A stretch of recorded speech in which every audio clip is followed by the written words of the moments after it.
komputer. Berpikir komputasional, ada yang tahu apa itu berpikir komputasional? Berpikir dengan komputer. Ada lagi yang menjawab? Apa itu berpikir komputasional? Apa? Jangan malu-malu. Apa berpikir komputasional? Ada yang sudah tahu? Belum. Karena belum tahu, makanya kita belajar hari ini tentang berpikir komputasional. Oke, sebelum melakukan pembelajaran, alangkah baiknya kita melakukan ice breaking dulu, biar kita lebih semangat. Ayo, semuanya kita berdiri dulu. Yuk, berdiri, semangat, semangat. Oke. 1, 2, 3. 1, 1, mulutnya dikunci. 2, 2, duduknya yang rapi. 3, 3, mendengarkan guru. 1, 2, 3, dapat ilmu baru. Konsentrasi. Konsentrasi dimulai. Mata lihat ke depan, telinga mendengarkan. Kami siap memulai. Tepuk siap. Bila sudah duduk, maka harus diam. Sambil diam mendengarkan, duduk kembali di tempat. Oke. Hari ini ya, kita akan belajar tentang berpikir komputasional sebagai bahasa dasar coding dan kecerdasan artifisial. Oke. Tujuan pembelajaran kali ini adalah 1. Siswa mampu memahami konsep dasar berpikir komputasional. Yang pertama ya. Yang kedua, siswa mampu menguraikan dan memberi contoh penerapan berpikir komputasional dalam menyelesaikan berbagai permasalahan dalam kehidupan sehari-hari. Oke, lanjut ya. Pokok bahasan hari ini kita akan membahas 3 pokok.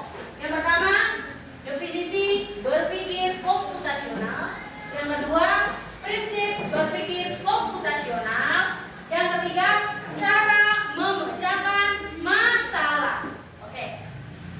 Sebelum kalian akan diberi pengertian tentang definisi berpikir komputasional, prinsip berpikir komputasional dan memecahkan masalah, alangkah baiknya kita melihat tayangan dulu ya.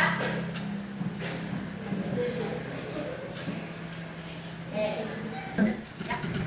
Pengenalan computational thinking. Kalian lihat, kalian Coba lihat apa artinya computational thinking atau berpikir komputasional. Adakah yang akan jadi dan melihat kata komputasional di sini? Jadi mungkin ada bilangan yang benar ya. Iya, betul sekali. Jumpa buat kamu yang sudah mendengar dengan benar.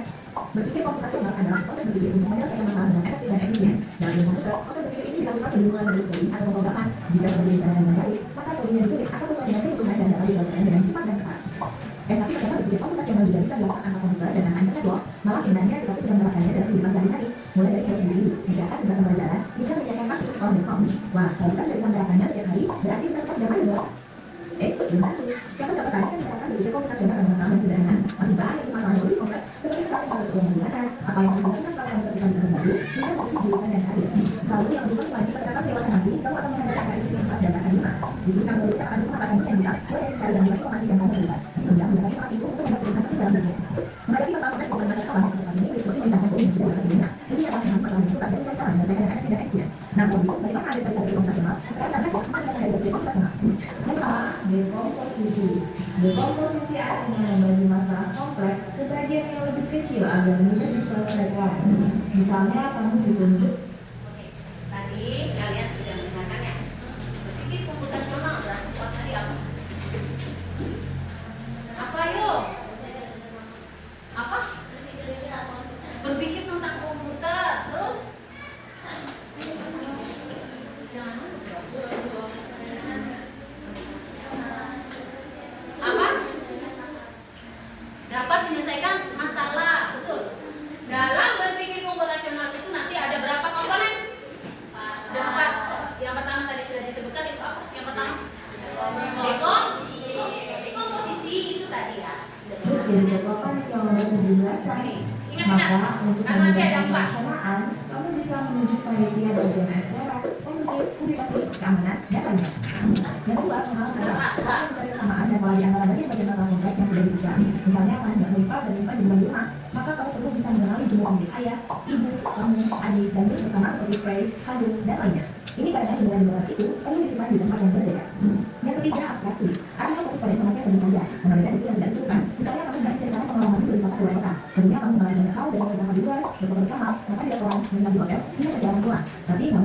menceritakan semua kejadian yang detail pada kemampuanmu. Pasti gak teruskan kalau kelamaan. Jadi, kamu harus mengenali beberapa kejadian yang menarik saja untuk diceritakan pada teman. Ya. Dalam berpikir komputasional ada berapa komponen? Pertama, dekomposisi. Yang kedua, pengenalan pola. Yang ketiga, abstraksi. Dan yang keempat, algoritma. Oke, nih. Coba, ada yang mau bacakan apa itu definisi berpikir komputasional? Apa itu? Ayo, bacain. Fatia, bacain. Rasional.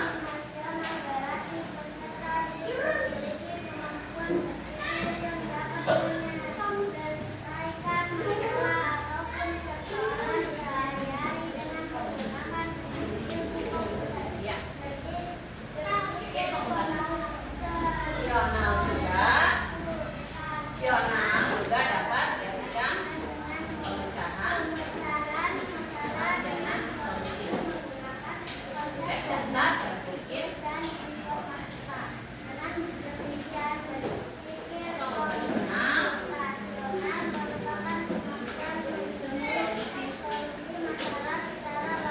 dan sistematis sehingga dapat diproses oleh manusia maupun komputer. Nih, Bu Rosi bacakan ulang dan Bu Rosi artikel kepada kalian ya. Definisi berpikir komputasional.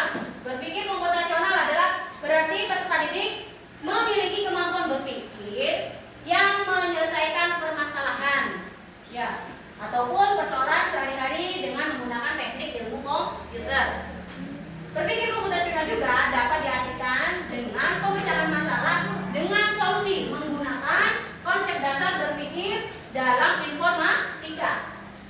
Dengan demikian, berpikir komputasional merupakan kemampuan menyusun solusi masalah secara logis dan sistematis sehingga dapat diproses oleh manusia maupun komputer. Nih, lanjut. Oke, prinsip berpikir komputasional ada 4. Ada 4. Yang pertama, dekomposisi.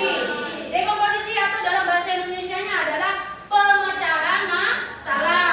Yang kedua, pattern recognition atau pengenalan pola. Yang ketiga ada abstraksi atau abstrak, ya, abstraksi. Yang keempat, algoritma thinking, berpikir algoritmik. Oke. Nih, decomposition yang pertama. Ya. Decomposition, pemecahan masalah. Memecah masalah yang kompleks menjadi bagian-bagian yang lebih kecil dan lebih mudah dikelola atau bisa dipahami dengan sederhana. Sebagai pemecahan masalah besar menjadi bagian yang lebih kecil. Tadi contohnya apa? Tadi di tayangan itu tadi contohnya apa? Panitia 17-an. Betul. Kenapa katanya di panitia 17-an? Karena apa? Ya, ditunjuk sebagai ketua panitia, harus merencanakan kegiatan. Betul. Nah, bagaimana caranya? Dipecahkan masalahnya seperti itu ya. Oke, lanjut yang kedua yaitu pattern recognition, pengenalan pola. Pengenalan pola berarti mengidentifikasi kesamaan atau pola dalam berbagai masalah untuk menemukan solusi yang dapat diterapkan kembali, atau dengan kata lain adalah menemukan pola yang bisa digunakan kembali. Nah, kalau masalah itu bukan hanya contoh yang tadi ya, seperti yang di YouTube dicontohkan. Dalam berpikir komputasional juga kalian bisa contoh. Abdi disuruh membuat jus buah naga sama mamanya. Yang pertama yang Abdi harus siapkan itu apa? Buah, es batu, air, jangan lupa dicolokkan. Ya kan, kalau tidak dicolokkan, blender tidak akan bisa muter. Nah, ini polanya berarti apa?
dalam berpikir komputasional? Ada 4. Coba.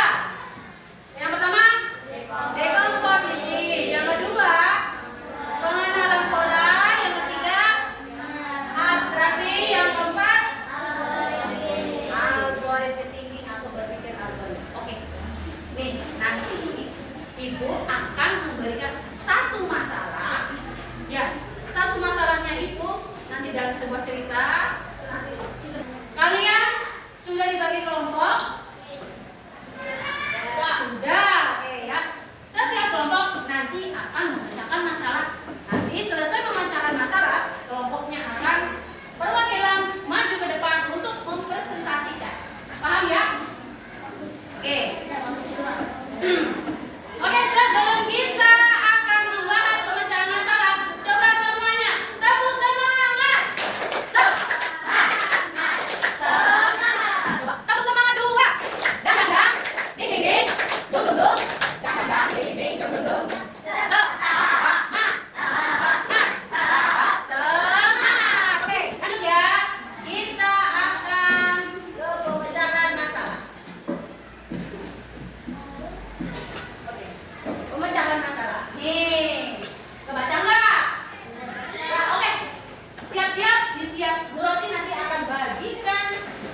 nyeberangi sungai? Ayah dan anak bayi yang masih umur 5 tahun itu digendong sama ayahnya untuk menyeberangi sungai terlebih dahulu. Ya. Setelah itu siapa? Setelah itu siapa? Anak yang kedua umur 8 tahun diantarkan nyebrang sungai. Setelah itu ibunya, bukan, ada anaknya yang umur 15 tahun. Anaknya dulu yang besar dia antarkan ke tepi sungai lagi. Kemudian yang terakhir ibunya. Kalau sudah dipastikan sudah menyeberangi sungai, ayah melanjutkan perjalanan. Oke. Oke. Jadi kesimpulan dari berpikir komputasional adalah berpikir komputasional melatih otak manusia agar dapat berpikir secara logis dan sistematis sehingga mampu menyelesaikan masalah lainnya yang berhubungan dengan kehidupan sehari-hari. Oke, sampai sini apakah ada pertanyaan? Tidak ada. Kalau tidak ada yang ditanyakan, hari ini kita sudah belajar tentang berpikir komputasional. Minggu depan bertemu di mata pelajaran coding lagi akan mempelajari materi selanjutnya, ya, yaitu pemanfaatan, jangan lupa, pemanfaatan